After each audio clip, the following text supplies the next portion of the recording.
wararka naga soo gaaray deegaanada gobolada dhexe waxa ay shaaca ka qaadayaan in mar kale dib loo bilaabay howlgallada ka dhanka kooxda argagixisada Shabaab oo tan iyo maalmihi la soo dhaafay hakad ku jiray ciidamada xoogga dalka Soomaaliya kuwa deegaanka huwanta ayaa ku jeestay deegaano kale oo muhiim oo ka tirsan gobolka Galgaduud ee dowlad goboleedka Galmudug sida wararka saaka la helaya ay ka qaadiyaan xogu waxay intaas ku darayaan ciidanku gacanta ay ku dhigeen maleeshiyada ka tirsan kooxda argagixisada Shabaab kuwa oo xogaha qaar inta ay ku darayaan inay iyagu soo dhiibeen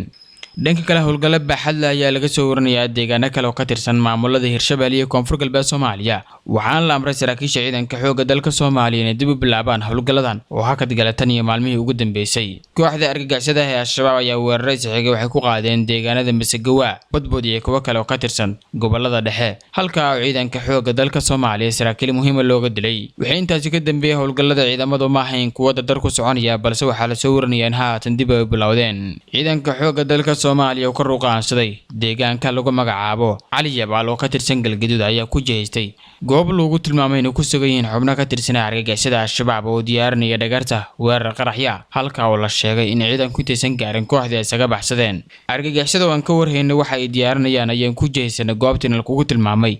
laakiin waxay ogyihiin in san ciidankeena u babacdhigi karin ugu dambeyn halkaas ay isaga holaleen ayuu yiri sargaal kamid ah ku hogaaminaya ciidamada xoogga dalka ee ku sugan gobolka Galgaduud si kastaba saraakiisha military waxay sheegeen in maalmihi la soo dhaafay howlgalku hakad u galay arrimo la xiriira dhanka ciidanka ama militariga gaar ahaan saanada isla markaana haatan howlgallada dib ay u bilaabeen waxa uu intaas ku daray in ciidanku ay ku jihaysteen dhanka degmada muhiimka ah ee Ceelbuur oo uu sheegay inuusan shaacinin waqtiga rasmiga ah ee qorsheynayaan in degmadaasi la wareegaan balse intaas uu ku daray in maalmaha soo aadan gudahooda magaalada gacanta dowladda ay soo gali doonto madaxweynaha jamhuuriyadda Dr. Xasan Sheikh ayaa lagu wadaa inuu booqasho ku tago deegaanada jiida ah ee laga saaray argagixisada maalmaha soo aadan kadib marka dalka dib ugu soo laabto Xasan Sheikh ayaa lagu wadaa magaalooyinka uu tagay inay ka mid noqoto degmada istiraatiijiga ah ee Ceelbuur sida xogu ay tibaaxayaan waa tan qasbaysan ciidanku mar kale howlgallada dib ay u bilaabaan ujeedka ugu weyn ee ciidanka ku sugan Galgaduud iyo Mudug waxa uu yahay in la wareegaan magaalooyin iyo deegaano kale oo muhiim ah marka Ceelbuur laga soo tago balse degmadan waa mid muhiim ah marka la eego in booqashada madaxweynaha degmooyinka uu ku tagi doono liiskooda ay ku jirto waxaa kaloo xogaha qaar ay tibaaxayaan in dowladda federaalka Soomaaliya saacadaha soo aadan ay qorsheynayso in ciidamada dheeraad la geeyo deegaano ka tirsan Galmudug kuwa oo lagu kaabayo kuwa dagaalka kula jira kooxaha argagixisada ah Shabaab ciidamo u badan kuwa laga keenay dalka Eritrea ayaa lagu wadaa in la geeyo maamul goboleed Galmudugna waxay ka mid tahay kuwa ugu horeeya ee ciidankan la geeyo doono si qayb ay uga noqdaan dagaalka lagula jiro kooxda Shabaab waxay xoojinayaan ciidamada huwanta ee xoogga dalka Soomaaliya kuwa deegaanka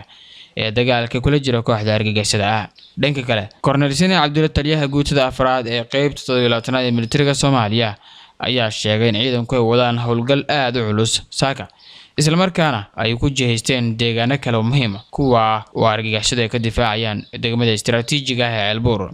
waxa uu intaas ku daray in ciidanka ay ku jiraan saraakiil aad u caaboon oo dagaal ku hamuun qaba taasina ay dhiirigelinayso in ciidanku ay tallaabooyin kale hore u sii qaadaan lana wareegaan deegaano iyo degmooyin kale oo gacanta khawaarijta ku jira